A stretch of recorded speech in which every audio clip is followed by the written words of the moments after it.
saat kebaikan diceritakan. Bertahun-tahun berpisah, rasanya cerita itu hampir aku lupakan. Ini bukan tentang kisah cinta masa lalu, tetapi tentang nilai cinta yang tak mudah untuk dilupakan. Waktu itu saya berusia 6 tahun. Saya menjual kue roti goreng, dan di masa libur sekolah saya menjual sangat intens. Setiap pagi jam 6 saya berkeliling dari satu tempat ke tempat lain membawa roti goreng. Dan ada satu tempat ketika saya lewat, seorang bocah laki-laki berusia sekitar 4 tahun akan memanggil saya kakak. Setiap hari dia menunggu saya. Setiap kali saya lewat dia memanggil kakak. Saya pun berhenti dan memberinya satu potong kue roti goreng gratis. Entah kenapa saya lakukan itu. Di setiap bokor kue, jatah kue saya adalah satu potong roti goreng. Dan sebenarnya ketika memberi kue itu, saya sudah memberikan jatah itu kepada dia. Ini saya lakukan rutin hampir 1 bulan. Hampir 1 bulan kemudian, ketika melewati tempat itu, saya tidak mendengar lagi suara anak itu. Berita yang saya dengar bahwa ayahnya supir, kecelakaan, membuat ayahnya dipenjara dan ia hidup bersama ibunya. Hidup mereka susah. Itu saja yang saya tahu. Tahun 2012 di sore hari, kala itu saya sudah bertugas di Kupang. Seorang bapak muda bersama istri dan seorang anak laki-laki datang bertamu di rumah. Dalam pikiran saya, pasti ada keperluan berkaitan dengan ibadah atau mungkin ada jemaat baru. Kami duduk agak canggung. Si bapak muda memulai cerita bahwa dia begitu rindu datang di Kupang, dan salah satu kerinduannya untuk bertemu dengan saya. Dia melihat profil saya di Facebook dan dia yakin inilah orangnya. Dia mulai bercerita bahwa dialah anak laki-laki yang dahulu setiap pagi memanggil kakak. Dan dia bercerita bagaimana rasa sukacitanya ketika dia beroleh satu potong kue roti goreng gratis. Sambil bercerita, tiba-tiba dia meneteskan air mata. Dia bercerita bahwa sejak papanya masuk penjara, hidup mereka susah. Untuk makan saja mereka kebingungan.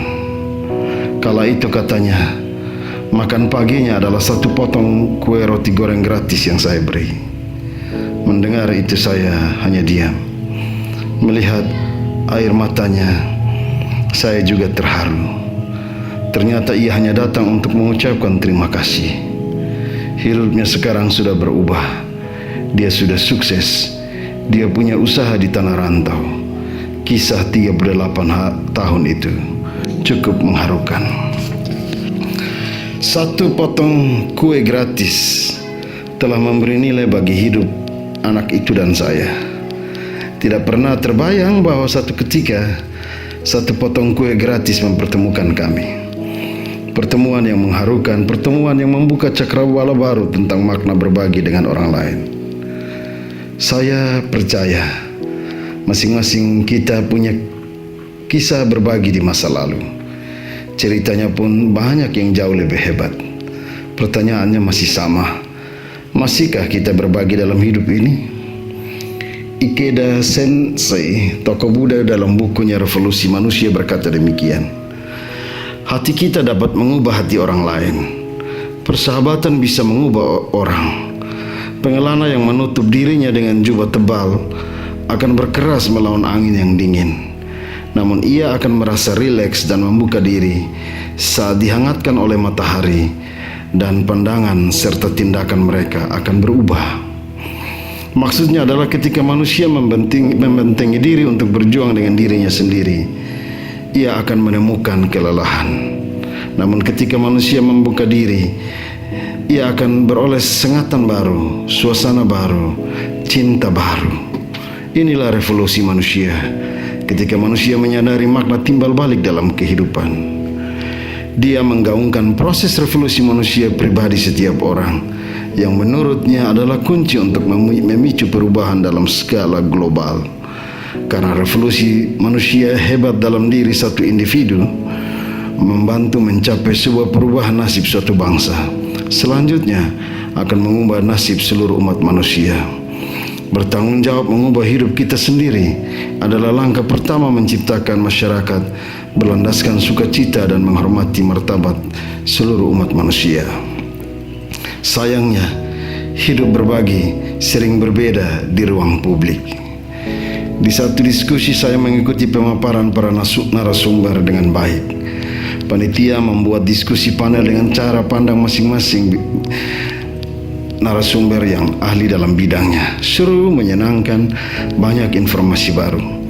Ketika saatnya tanggapan, terjadilah hal di luar dugaan. Substansi persoalan sejenak dilupakan, karena hampir semua penanya bukannya mendalami materi untuk memperkaya. Justru mereka rame-rame menyerang baik narasumber maupun penanya lainnya. Diskusi hari itu tak lebih dari upaya saling menelanjangi. Ini bukan berbagi. Ini yang disebut ad hominem, yang merupakan singkatan dari argumentum ad hominem. Adalah suatu upaya untuk menyerang kebenaran suatu klaim dengan menunjuk sifat negatif orang yang mendukung klaim tersebut. Pada tataran berpikir manusia, kita telah terhipnotis dengan kebencian, dan tentu saja akan berpengaruh pada tataran praktis. Apa yang kita beri seringkali terhambat dengan pemikiran arus besar. Siapakah yang kita beri? Apa keuntungan bagi kita? Dan apa timbal balik bagi kita?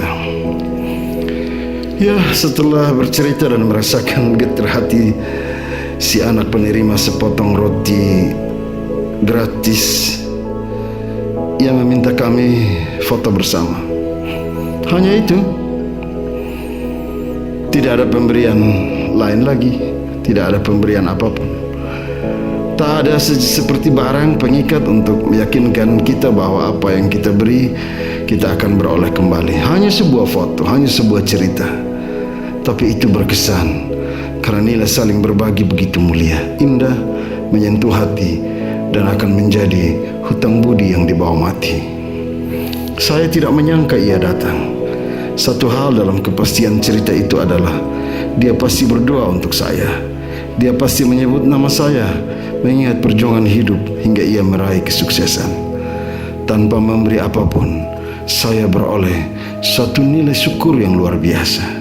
Dalam hati saya yakin Tuhan akan tersenyum, dan itu sudah cukup.